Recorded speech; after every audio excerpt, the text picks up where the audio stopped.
தமிழ்நாடு முதலமைச்சர் திரு மு.க.ஸ்டாலின் அவர்கள் தற்போது சென்னை தண்டையார்பேட்டை கோபால் நகரில் தமிழ்நாட்டில் உள்ள வயது முதிர்ந்தோர் மற்றும் மாற்றுத்திறனாளி குடும்ப அட்டைதாரர்கள் இல்லத்திற்கே சென்று அரிசி, சர்க்கரை உள்ளிட்ட ரேஷன் பொருட்களை விநியோகம் செய்யும் முதலமைச்சரின் தாய் மாணவர் திட்டத்தை பயனாளிகளுக்கு ரேஷன் பொருட்களை வழங்கி தற்போது இந்த திட்டத்தை முதலமைச்சர் அவர்கள் துவங்கி வைக்கிறார்.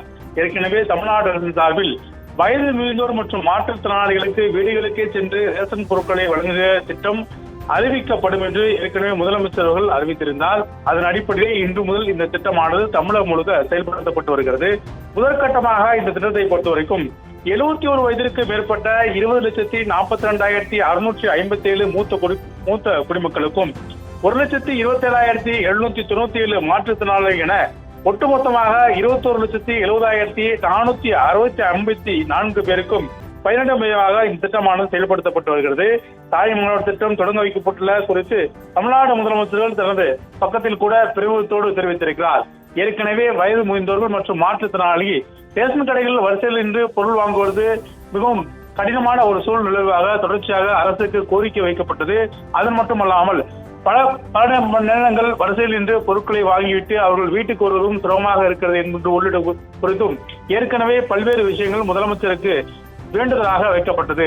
இந்நிலையில் இந்த திட்டம் ஏற்கனவே நடைமுறைப்படுத்தப்படும் என்று சட்டப்பேரவையில் முதலமைச்சர் தெரிவித்தார். இந்நிலையில் இந்த திட்டத்தை முதலமைச்சர் துவக்கி வைக்கிறார். இது மட்டுமல்ல, தமிழகம் முழுக்க அனைத்து இடங்களிலும் இந்த திட்டமானது இன்று முதல் செயல்படுத்தப்பட்டு வருகிறது.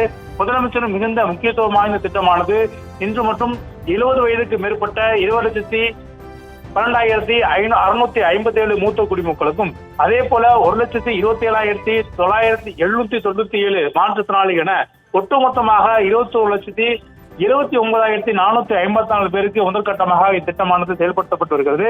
இந்த திட்டம் பொதுமக்கள் மத்தியில் மிகப்பெரிய ஒரு வரவேற்பு தகுந்த திட்டமாகும். ஏற்கனவே வயது முதிர்ந்தோர் மற்றும் மாற்றுத்திறனாளிகள் ரேஷன் கடையில் வரிசையில் இருந்து பொருட்களை வாங்க முடியாத ஒரு சூழல் இருந்த நிலையில் தமிழக அரசுக்கு வைக்கப்பட்ட கோரிக்கையின் அடிப்படையில் இந்த திட்டம் இன்று முதல் செயல்படுத்தப்பட்டு வருகிறது.